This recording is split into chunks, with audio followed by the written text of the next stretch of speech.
시편 91편. 지전자의 은밀한 곳에 거하는 자는 전능하신 자의 그늘 아래 거하리로다. 다 같이. 내가 여호와를 경외하나니 저는 나의 피난처요 나의 요새요 나의 의리하는 하나님이라 하느니. 이는 저가 너를 새 사냥꾼의 올무에서와 극한 영병에서 건지실 것이미로다. 저가 너를 그 빛으로 덮으시니 내가 그를 나의 아래 피하리로다. 그의 진실한 방패와 손방패가 되나니. 너는 밤에 놀램과 낮에 흐르는 살과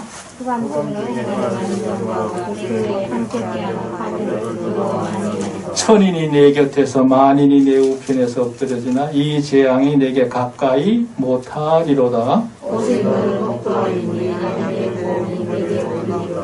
내가 말하기를 여호와는 나의 피난처시라 하고 지존자로 거처를 삼았으므로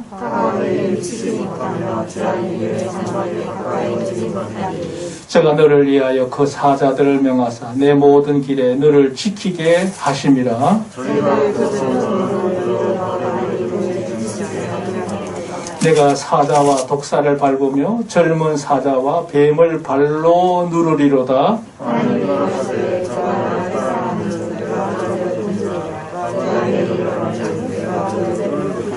저가 내게 간구하리니 내가 응답하리라. 저희 환난 때에 내가 저와 함께하여 저를 건지고 영화롭게 하리라.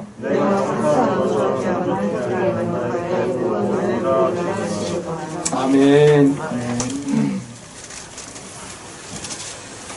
자, 참 어수선하고 참 복잡다단한 이 신년새해 들어왔습니다. 지난 한 해도 모든 일들이 마무리되지 못한 가운데 참 어정쩡하게 한 해가 지나가 버렸는데 그게 지금 계속 이어지다 보니까 우리가 세월을 나누는 마디는 분명하지만 상황은 연속적인 상태예요. 그야말로 진행형이죠. 그러다 보니까 신년 들어왔는지 아직 안 들어왔는지 이렇게 참 분간이 안 될 만큼 어려운 시기입니다. 이런 때에 신년 들어와서 우리가 어떤 말씀으로 나누어야 될까 묵상하던 중에 오늘 이 본문의 말씀을 택했습니다. 이 말씀은 제가 예배를 드릴 때마다 간간히 이 말씀으로 낭송하면서 예배를 시작하기도 했는데 오늘은 그 전체를 우리가 다 보고 있습니다. 이 한 해 들어와서 첫 메시지를 무엇으로 해야 될까 기도하는 중에 내렸던 응답은 바로 오늘 제목 그대로입니다. 올해 2021년 한 해 우리의 삶의 하나의 슬로건이 될 수 있어요. 슬로건이 뭐냐? 어쩌든동 하나님 안에 거하는 자가 되야겠다는 거예요. 따라합시다. 하나님 안에 거하라. 또 다른 말로는 하나님과 동행하라. 그렇게 제목을 정하고 싶었어요. 하나님과 동행하라. 하나님 동행하시면 참 우리의 주변에 우겨쌈이 있는 많은 이력들이 있지만 그 모든 것으로부터 하나님께 철저하게 우리를 보호하시고 그러한 가운데 우리에게 부족함이 없도록 공급하시고 또 그 은혜의 손길을 따라 우리를 인도해 주실 줄로 믿습니다. 그게 하나님의 역사거든요. 하나님 안에 거예요. 이런 현상을 쭉 놓고 다각도로 아무리 생각해봐도 내릴 수 있는 결론은 하나님밖에 없더라고요. 거기에 뭐 유일한 해결책이 그것밖에 없어요. 뭐 인간의 능력이 아무리 높다고 하고 발달됐다고 하지만 지금 전 세계가 겪고 있는 이 현상을 보세요. 사람의 능력에는 항상 후발주자입니다. 그걸 미리미리 대비해서 모든 걸 방비할 수 있는 그런 체계가 아니거든요. 얻어맞고 난 다음에 뒤수습하기에 급급한 게 우리 인생입니다. 그래도 지금까지는 과학이 많이 누적되어 있었기 때문에 그거 가지고 혜택을 누렸다고 하지만 정말 전혀 이 근대 사회에서 전혀 경험하지 못했던 이런 현상을 우리가 겪고 있는 걸 보면 하나님의 능력 역사에 의존할 수밖에 없어요. 지금 우리가 살고 있는 이 지구가 우주 속에 먼지 크기도 안 될 만큼 작은 항성이잖아요. 우주의 크기가 얼마나 넓은 건지 사람이 지금 그렇게 첨단의 과학의 문명이 발달해도 아직 그거 가지고는 우주의 크기를 잴 수 없답니다. 부분적으로는 얼마만큼은 인지할 수 있지만 그 이상 넘어가는 세계는 알 수가 없다는 거예요. 그래서 어림짐작으로 아마 우주의 크기는 300억 강년 이상이 될 것이다. 이건 정말 개념 없는 수치예요. 1억 강년도 그 길이를 정말로 우리가 가늠할 수가 없는데 300억 강년이 넘어간다고 하면 우주의 크기를 어떻게 잴 수 있어요? 도대체 이 엄청난 이 세계에 주인이 누구겠어요? 인간으로서는 답을 못 내려요. 근데 우리에게 다행히 하나님께 우리에게 특별하게 계시하신 이 말씀을 통해서 그 모든 걸 가로질러서 우리는 깨달을 수가 있죠. 하나님밖에 없어요. 오늘 본문을 보세요. 1절에 참 중요한 말씀이 나오는데 지존자의 엄밀한 곳에 거하는 자는 전능하신 자의 그늘 아래 거하리로다 그랬어요. 이게 시편 91편의 대표적인 머릿말이에요. 머릿말. 이 속에 다 포함되어 있어요. 그 내용을 2절부터 저 뒤에 있는 16절까지 그 역사가 일어나는 면을 부분적으로 우리에게 필요한 것만 발췌해서 표현하고 있는 게 91편이에요. 제가 이걸 왜 다 읽게 했느냐? 지금 우리가 처하고 있는 현실이 이 말씀이 절실히 필요한 그런 때예요. 이 말씀대로만 이루어지면 우리 인생에 걱정할 게 하나도 없어요. 우리는 어떤 현실이든지 제대로 살아갈 수가 있는 거죠. 자, 오늘 말씀 들어가 보면 주부에 제가 요약을 해놨으니까 참고를 하시면 좋겠어요. 사람이 세상을 살아가는 동안에 반드시 여러 가지 위기들을 만난다 그랬어요. 그렇죠. 위기가 많죠. 두 가지 개념. 위험한 순간도 있고 기회도 있단 말이에요. 근데 그 모든 위기를 분류할 때 크게 세 가지로 나누게 됩니다. 그걸 대별한다 그래요. 크게 세 가지. 그게 뭐냐? 첫째는 상황위기라는 게 있어요. 상황적 위기. 예를 든다면 상황적 위기라는 이런 것입니다.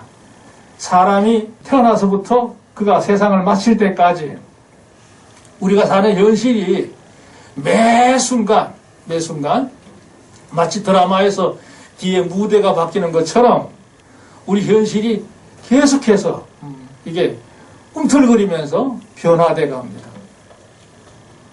다양한 배경을 두고 우리의 삶이 하나하나 컷이 이루어지는 거예요. 만덕에 살고 있는 것도 하나의 상황이고 이 나라에 살고 있는 것도 상황이고 이 시대에 살고 있는 것도 상황이고 지금 우리가 처하고 있는 이 엄혹한 현실 앞에 사는 것도 하나의 상황입니다. 상황적인 면회가 많아요. 상황적인 일. 오늘 여기 주보 옆에 보면 위기라는 말을 상황적 위기를 세 가지로 나누어서 설명해 놨어요. 하나는 어떤 자연재해가 일어난다든지 아주 급속하게 위험한 온역, 전염병이 돈다든지 화산이 폭발한다든지 지진이 일어난다든지 이런 것들 모든 걸 통한 상황적 위기가 올 수 있어요. 두 번째는 지역 간에 어떤 분쟁이 일어난다든지 전쟁이 난다든지 테러가 일어난다든지 이것도 상황에 속한 겁니다. 사건적 상황이죠. 이거는 직접적인 피해자가 될 수도 있고 간접적으로 우리가 그냥 보도로만 접하고 있는 간접적인 체험자가 될 수도 있기도 해요. 또 좀 더 가까이는 여러 가지 내가 살고 있는 사회적인 모든 구조관계에서 오는 갈등, 분쟁, 또 살아가는데 내게 필요한 어떤 소요된 필요한 것들이 부족해서 속한 빈곤 상태에 빠질 수도 있고, 심지어는 아사 상태에 들어가는 그런 경우들도 하나의 상황적인 요소죠. 상황입니다. 두 번째는 발달위기라는 게 있어요. 발달위기. 이건 뭐냐면 사람이 세상에 태어날 때 하나의 완성체로 태어나는 게 아니고 갓난아기로 태어나서부터 이제 세월이 진행되면서 성장하고 변화되고 늙고 나중에는 결국 생로병사 과정을 거치게 되거든요. 그러는 과정에서 오는 무수한 위기들이 있죠. 위기들이 있어요. 아이가 태어났어요. 그냥 저절로 자라는 게 아니죠. 태어나는 과정에서도 수많은 발달적인 위기가 있는 거예요. 건강하게 태어나야 되고, 장애가 없어야 되고, 또 그런 가운데 와지는 여러 가지 다양한 질병으로부터 그 상태를 보호해 줘야 되고, 또 가르쳐야 되고 하는 이 모든 과정들, 그런 유년의 시절에 오는 발달 과정도 있고, 청년은 청년대로, 장년은 장년대로, 노인은 노인대로 그 과정에 따른 위기들이 있는 거예요. 그 다음에 이제 하나가 더 좀 차원이 다른 건데, 실존적 위기라는 게 있어요. 존재적 위기라고도 하는데요. 이건 뭐냐? 그냥 사람이 먹고 마시고 그냥 입고 즐기다가 세상 호요시 가다가 떠나는 게 전부가 아니고, 적어도 사람이 영혼을 가지고 있는 인간이기 때문에 그 생일을 살아가는 동안에 뭔가 의미가 있게 세상에 태어난 존재적 가치를 제대로 다하고 가야 되는 게 우리 인간이거든요. 그러니까 자신 인생에 대해서 골똘히 생각하는 사람은 앞에 있는 무슨 상황적 위기나 발달 위기보다도 궁극적으로는 내가 세상에 사는 존재에 대한 가치에 대해서 제대로 그 몫을 다하고 가는 것. 이러려고 하면 주변에 들끓고 있는 수많은 잡된 여러 가지 지식들, 문화들, 가치들, 유행들, 이런 것들을 다 헤집고 미로를 찾아다니면서 원래 가야 될 그 길로 똑바로 갈 수 있는 그런 삶을 살려고 하면 엄청난 충돌이 있을 수 있고, 고독할 수도 있고, 갈등이 일어날 수도 있고, 많은 문제가 야기가 되죠. 그게 실존적 위기예요. 그 차원이 다른 문제인 거예요. 오늘 이 자리에 계신 우리 모두는 적어도 무슨 상황적 위기, 발달 위기, 이게 급급한 게 아니고, 내가 세상에 사는 존재적 가치를 제대로 이루기 위해서 고심하는 주의 백성님들로 믿습니다. 아멘. 아멘. 여기에 예외될 수 있는 사람은 아무도 없는 거죠. 그러니까 아무도 없어. 근데 이 세 가지 위기 가운데 오늘은 우리가 다루려고 하는 게 바로 상황적 위기 앞에 하나님을 섬기는 자로서 어떻게 해야 가장 지혜롭게 이 모든 문제를 우리가 감당할 수 있느냐, 지나갈 수 있느냐, 승리할 수 있느냐 하는 문제를 다루려고 하는 겁니다. 상황적 위기라고 하는 것이 이게는 그냥 개념적인 게 아니고 실질적으로 우리가 사는 모든 문제에 직접 연관되어 있기 때문에 사람들이 굉장히 민감합니다. 민감해요. 지금 보세요. 이 전염병 코로나 사태로 인해서 사람들이 얼마나 많은 고초를 겪고 있습니까? 직접적으로 우리 건강에도 문제가 있고, 먹고 사는 일에도 문제가 있는 거고, 사회적인 문제도 있는 거고, 국제적인 문제도 있는 거고, 굉장한 위험에 노출되어 있거든요. 이게 상황적 위기입니다. 그러니까 정치, 경제, 사회 모든 문제뿐만 아니에요. 심지어 이게 아까 말한 대로 실존적 가치에 해당되는, 존재적 가치에 해당되는 우리 신앙 문제까지 이게 연결되기 때문에 그게 제약을 받고 있어요. 안 그러면 우리가 이곳에 와서 오늘 마음껏 예배를 드릴 수 있을 거예요. 그런데 이 상황적 이계가 이게 서로 다 유기적으로 연관되어 있기 때문에, 맞물려 있기 때문에 이런 문제를 겪게 되는 겁니다. 이런 상황적 이계가 올 때 우리가 어떻게 살아야 되느냐, 이게 중요하거든요. 오늘 그래서 여러분에게 여기에 나와 있는 대로 두세 가지를 제시하려고 합니다. 첫째 하나 이겁니다. 따라합시다. 공고한 날에는 생각하라. 전도서에 보면 이런 구절이 있어요. 형통한 날에는 기뻐하고 공고한 날에는 생각하라. 그런 말씀이 있어요. 그리고 그 이어지는 말씀이 그 인생의 그 날이 그 때가 어떻게 끝날는지 알지 못함이라 이렇게 나와 있어요. 근데 여기서 의미 있는 거는 형통한 날에는 마음껏 기뻐하라는 말은 뭐냐면 그 마음의 기쁨을 나눌 수도 있고 함께 할 수 있는, 공유할 수 있는 거기도 해요. 그런데 중요한 점은 형통한 날에는 그렇다 쳐더라도 곤고한 날에는 어떻게 살 거냐는 거예요. 곤고한 날에. 여기 보면 생각하라 그랬어요. 생각하라. 여기 제가 설명해 놨어요.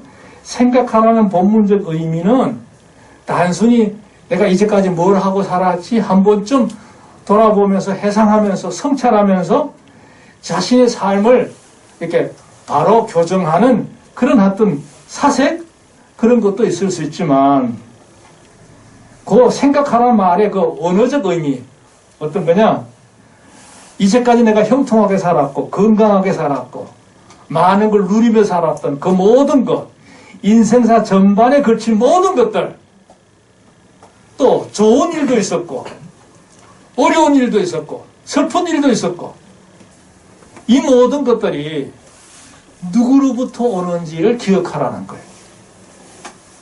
그러니까 여기서 곤고한 날이 이러거든 생각하라는 의미는 뭐냐, 내가 왜 이런 일을 당하지?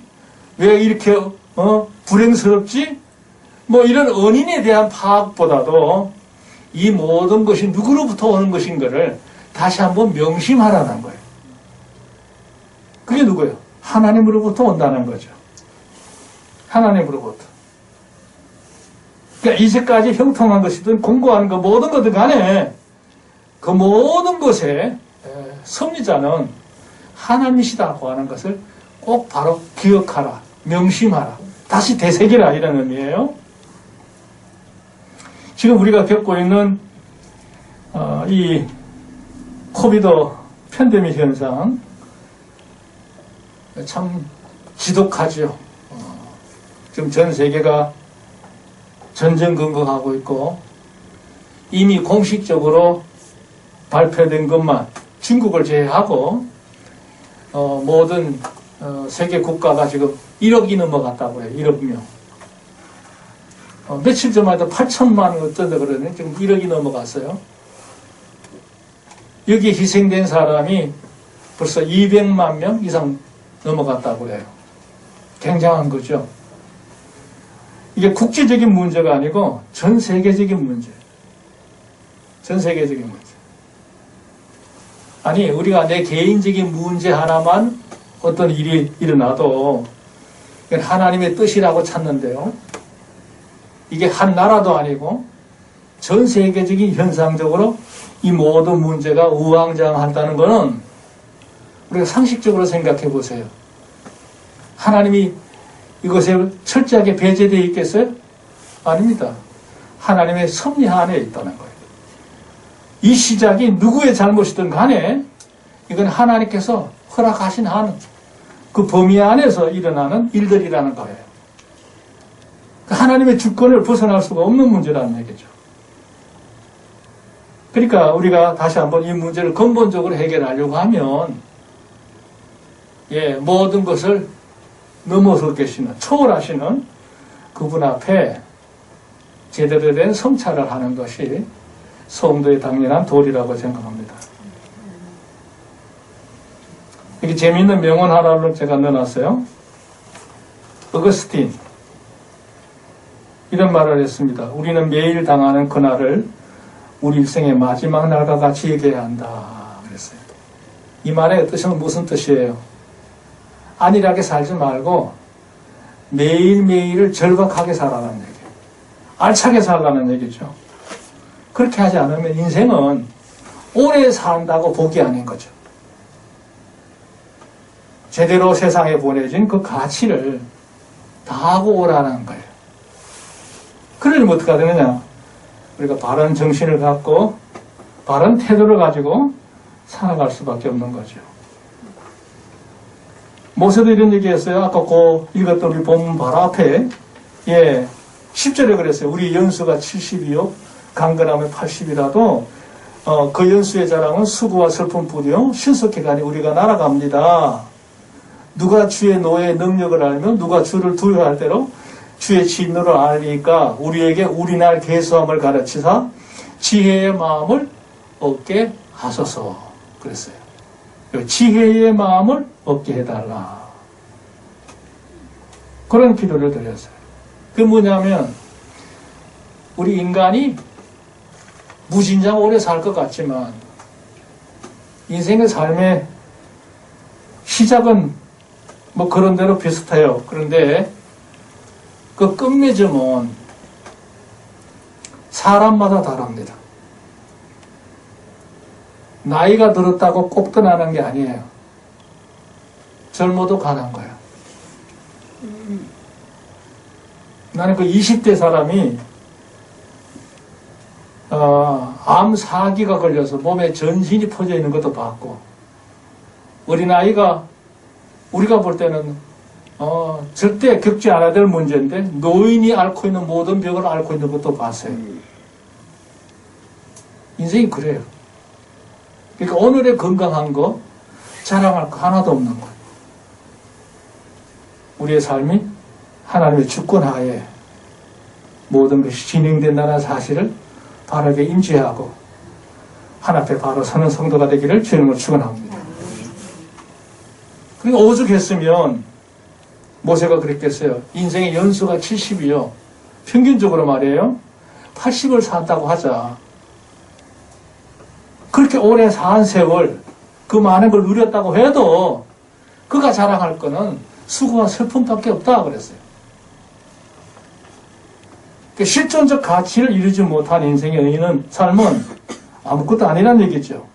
그러니까 주여 내가 세상에 사는 날 동안 오늘 하루를 살 때 어떻게 살아야 되는지 그 지혜를 바로 깨닫게 해주십시오. 이렇게 요구한 거예요. 자, 그러면 우리가 겪고 있는 이 상황적 위기가 왜 오느냐? 여기 보세요. 재미있는 문단을 넣었으니까 마지막 문단, 인간에게 공고한 날이란 주로 세 가지를 보는데요. 첫째, 인간들의 악성, 악한 성품이에요. 악행, 하나님 앞에 정말 배역한 행동들이죠. 악행들이 발단이 되어서 하나님의 진노로 인해서 이루어지는 위기가 있어요. 상황적 위기에서. 하나님의 매맞는 기간이라고 하셨고, 아니면 두 번째, 개인적으로 굉장히 나태하거나 영적으로 침체되어 있거나 그 영성 자체가 혼돈 가운데 살게 되면 하나님이 우리의 삶에 간섭하셔요. 간섭하세요. 그러니까 지금 저는 이런 생각도 해봐요. 이런 팬데믹 현상이 왜 일어날까 생각했을 때 우리 그리스도인들, 하나님을 섬기는 우리에게도 상당한 책임이 있다 생각해요. 목회자인 저 자신부터 생각해 볼 때 내가 하나님 앞에 너무 안일하게 살지 않았나, 너무 세상 중심에 거기에 내 마음을 다 할애했다고 해야 될까, 빼앗겼다고 해야 될까, 심지어는 몰두해가지고 하나님은 그저 액세서리에 지나지 않고 내가 세상에 존재하거나 말거나 일반 사람들에게는 아무 영향력이 없는 그런 삶에 대한 하나님의 뭐라고 할까요? 안타까움? 노여움? 하나님께서 그냥 이제까지 늘 그 은총 가운데 주셨으라 밀쳐내버리는 듯한 소외감? 그런 현상일 수도 있다. 아니, 하나님께서 천지를 창조하신 이래 지금까지 세상의 모든 것을 하나님이 다 공급해 오셨고 운행해 오셨는데 거기에 대한 인간들의 보답은 뭐예요? 하나님을 모르는 사람들은 그렇다 치고 하나님을 섬기는 신앙인들마저도 나태하고 안일하고 현실에 급급하고 그럼 하나님께서 특별하게 이 세상을 정말로 그 은혜 가운데 신령하게 보존할 이유가 있어요, 없어요? 없는 거예요. 끝맺 좀 해버려야 되는 거죠. 손을 놔버린 상태 같은 현상이 지금 우리가 겪고 있는 거예요. 이것도 우리가 개인적으로 다시 한번 점검해 볼 문제라고 생각하고요. 세 번째가 이겁니다. 이게 좀 심각한 건데요. 하나님의 최종적인 추수. 이제 마지막 끝맺음 하기 위해서 이제 그 때가 가까웠다 하고 하는 것을 마치 알려주는 듯한 전조현상이 아닐까. 이 심판의 날이 다가오고 있다는 전조현상. 어떤 중병이 걸리기 전에 우리 몸에 여러 반응들이 이미 수년 전부터 서서히 민감한 사람은 깨닫지만 그렇지 않은 사람들은 못 깨달을 만큼 서서히 오다가 마지막 날엔 급속하게 악화되는 것처럼 지금 전 세계가 혹시 이런 문제에 직면하고 있지 않나 그런 생각도 해봐요. 그래서 이제까지 했던 모든 설계 체제를 다 바꾸어서 앞으로 이 종말에 관한 말씀을 이주로 준비해야 되나 이런 생각도 하고 있습니다. 자, 어쨌든 간에 우리가 이러한 때에 제대로 살아남으려면 오늘 그 대비책이 필요하겠죠. 처방입니다. 그게 바로 지존하신 하나님입니다. 따라합시다. 지존하신 하나님 안에 동행하라. 그래서 하나님 안에 거하라는 말이 그래서 말이에요. 지존하신 하나님 안에 거하는 자가 복이 있는 거예요. 오늘 이 시편 91편은 그래서 중요합니다. 그래서 중요해요. 여기 지존자 그랬죠. 지존자. 마치 영화 제목 같은 용어인데요. 옛날에 지존무상이라는 영화가 있었잖아요. 그 지존무상이라는 말이 뭐냐면 더 이상 없는 대단한 자를 말할 때 지존이다 그래요. 최고다 이거죠. 꼭지점이라는 얘기예요. 근데 하나님을 칭할 때 전능하신 하나님, 무소부재하신 하나님 뭐 이런 게 아니에요. 지존하신 하나님이야. 그냥 지존자야 지존자. 참 이런 표현은 참 의미 있는 표현이라고 생각해요. 많은 걸 내포하고 있는 용어거든요. 시편 91편은 누가 썼는지는 여기 표기 안 돼서 잘 모르고 있어요. 근데 이 문맥에서 사용되는 용어라든지 그 문장의 구조를 보면 다른 시편의 노래에서 다윗이 기록했던 노래와 아주 유사점이 굉장히 많아요. 그래서 내용의 문맥을 보면서 이건 분명히 다윗의 고백이다. 다윗의 기도다. 이렇게 우리 신학자들은 보고 있죠. 자, 그건 중요한 문제가 아니고 여기서 지존이란 말이 뭐냐? 여기 보세요. 일반적으로는 가장 강하고 높은 자, 천능한 자, 능력자를 말하지만 또 이 말의 뒤에 이면 이렇게 뒤집어서 역설적으로 생각하면 유일하다는 뜻이에요. 그러니까 인간의 모든 삶을 이 모든 공고한 일로부터 지켜줄 분은 이분 하나밖에 없다. 이해가 됩니까? 아멘? 중요해요. 그러니까 이게 인간들이 당하고 있는 현실적인 상황적 위기에서 어떤 환난이나 재앙이나 하나님의 진노나 저주, 극한 연병, 온역이라고 하죠. 온역. 이런 것부터 가장 안전한 유일한 피난처, 요새 의뢰하는 자, 맡길 수 있는 거, 이 문제 해결자로 의뢰하시는 분, 또 마치 암탈기 그 병아리를 독수리나 매가 덮치려고 할 때 그 날개 아래 품는 것처럼 유일한 안식처가 될 수 있는 품이 어디냐 이거예요. 병원이 아닌 거예요. 그리고 방패. 이 방패는 뭐냐 하면 적군이 던지는 뭐 화살이나 창을 던질 때 막을 수 있는 몸 전체를 보호할 수 있는 큰 방패. 그 다음에 손방패는 뭐예요? 육박전이 벌어졌을 때 칼을 들고 직접 싸울 때 상대를 막으면서 내가 공격해 갈 수 있는 유일한 도구가 손방패잖아요.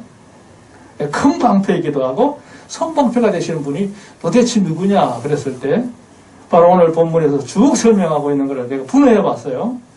7가지가 나와요. 더 나누게 되면 한 10가지, 15가지 정도 되는데요.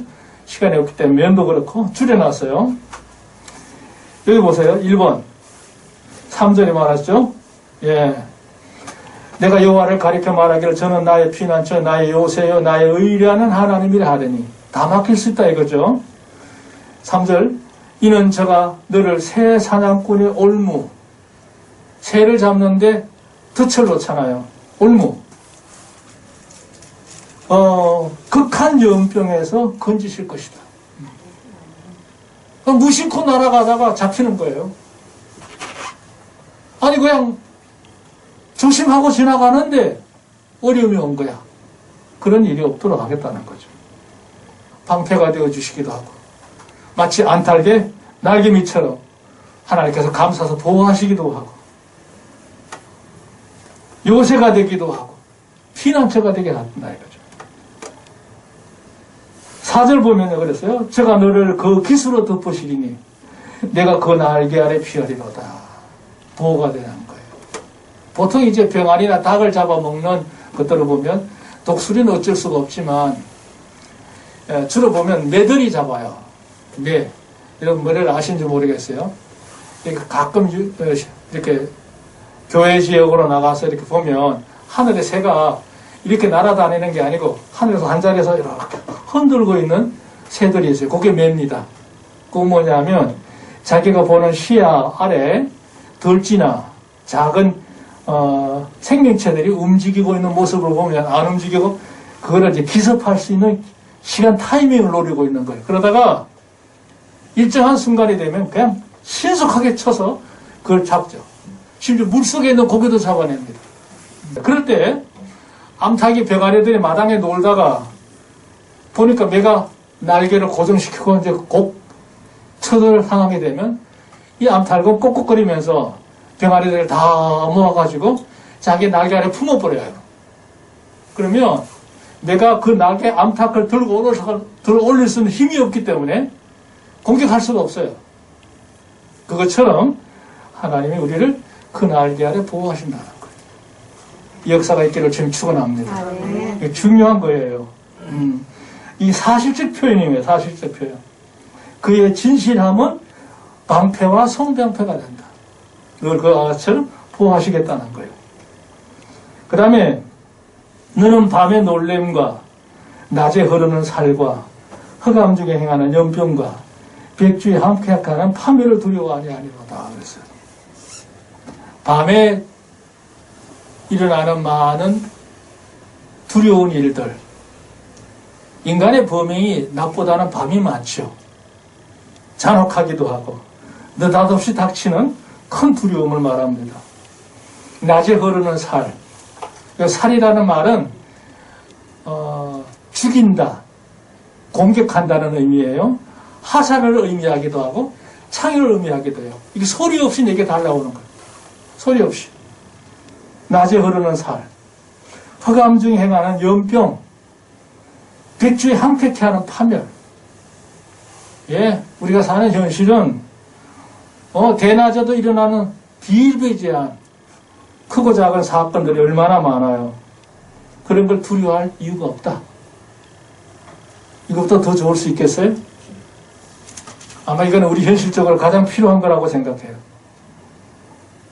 천인이 내 곁에서 만인이 내 우편에서 엎드려지나 내 가까이 있는 사람들, 그리 멀지 않은 사람들이 1000명이든 10,000명이든 다 엎드려질지라도 이러한 재앙들이 내게 가까이 못하리로다. 할렐루야. 아멘. 예, 이게 사실적인 역사가 아니고 그냥 단순한 노래라 할지라도 우리가 차고는 오늘 현실의 위로가 될 줄로 믿습니다. 근데 이건 사실입니다. 사실이에요. 우리가 조심하고 운이 좋아서 지금까지 그 모든 걸 피해서 지나온 거 아니에요. 하나님 은혜가 계시기 때문에 우리는 그 모든 걸 지나온 줄로 믿으시기를 바랍니다. 아멘. 이게 참 중요한 거예요. 지척에 있는 사람들이, 가까이 있는 사람들이 다 당했는데 나만 홀로 피할 수 있었다. 이 간단한 얘기해야 되죠. 너는 목도 하리니 분명히 봐서 체험한다는 거예요. 악인이 보응이 내게 보이리로다. 너를 해코지하는 사람들, 괴롭혔던 사람들, 해방하는 사람들 어디 내가 가만두나 봐라 이거예요. 다 대신 갚아주겠다는 거예요. 내가 말하기를 여호와는 나의 피난처요 나의 지존자라 거처를 삼았으므로 하가 내게 미치지 못하여 재앙이 내 장막에 가까이 오지 못하리니 제가 너를 위하여 그 사자들, 그 사자란 말은 천사들을 말합니다. 천사를 보내서 내 모든 길에서 너를 지키시리라. 아멘. 할렐루야. 아멘. 예. 제가 그 손으로 너를 붙들어 발이 돌에 부딪히지 않게 하리라. 이런 표현도 참 너무 좋습니다. 13절을 보니까 우리하고 조금 환경이 다르지만 이 말씀을 기록한 유대 땅을 생각하면 이 말씀이 딱 맞는 말이에요. 내가 사자와 독사를 밟으며 밖으로 나가면 온 천지에 정갈이 있고 사람을 괴롭힐 수 있는 해충들이 너무 많잖아. 두려워할 일 없다 이거예요. 두려워할 일 없어. 젊은 사자와 뱀을 발로 누른다 이거예요. 젊은 사자란 말은 사냥이 가능한 짐승을 말합니다. 사냥은 늙은 사자는 못해요. 젊은 사자가 해요. 그러나 그 표현하는 맹수가 달려들지라도 하나님께서 발로 누른다는 말은 이기게 한다는 뜻이에요. 하나님이 가라사대 제가 나를 사랑한 적 내가 저를 건지리라. 제가 내 이름을 안 적 내가 저를 높이리라 그랬어요. 자, 이 구절 14절 구절 한번 다 같이 읽어볼까요? 시작. 하나님이 이르시되 그가 나를 사랑하면 내가 저를 건지리라. 그가 내 이름을 안 적 내가 저를 높이리라. 그렇습니다. 자, 지금부터 이제 마지막 최종적으로 우리가 할 일이 있어요. 그게 바로 15절, 16절이에요. 제가 내게 간구하리 내가 응답하리라. 그게 무슨 말이냐? 우리가 하나 앞에 구하면 하나님께서 응답해 주시겠다는 거예요. 저희 할례 때에 내가 저와 함께하여 저를 건지고 영화롭게 하리라. 그러니까 우리가 할 수 있는 일은 그것밖에 없어요. 하나님 앞에 늘 구하는 거예요. 자꾸 의지하는 거예요. 그러려면 우리가 하나님과 밀접한 관계가 늘 잘 이루어져야겠죠. 그렇게 해서 적어도 우리가 세상에 보냄을 받은 자로서 누리는 축복, 내가 장수함으로 저를 만족해 하며 그 영혼에 감사함 있게 한다는 말이에요. 나의 구원으로 보이리라 하셨도다 그랬어요. 올해 이 한 해 우리 성산의 모든 가족들, 이 나라 백성들,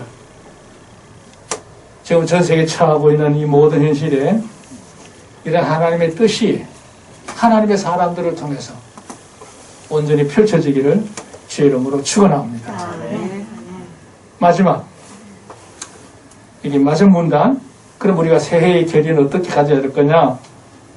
새해에 들어왔지만 우리 현실은 모든 면에 엄혹하다. 엄혹하다는 말은 독하게 진행되고 있다는 얘기예요.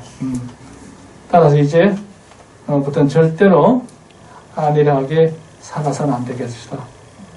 하나님 온전한 그 품 안에 살아갈 수 있도록 새로운 각오와 다짐으로 우리가 이 한 해를 시작해야 한다는 거죠. 하나님 안에 거하는 자가 안전할 줄로 믿습니다. 아멘. 좀 제가 이렇게 설교가 좀 길었지만 우리가 꼭 필요한 말씀이라고 생각해서 오늘 여러분에게 하나님의 축복이 함께 하실 줄로 믿습니다. 아멘. 기도합니다. 내려오신 아버지 하나님 감사합니다. 주 앞에 우리의 삶의 모습을 돌아볼 때 우리가 날마다 하나님 은혜 가운데 사는 것을 믿습니다. 믿음의 사람으로서 승리하게 하고 어떤 상황 속에서도 주의 백성으로 진정으로 이기고 나갈 수 있도록 승리하여 주소서.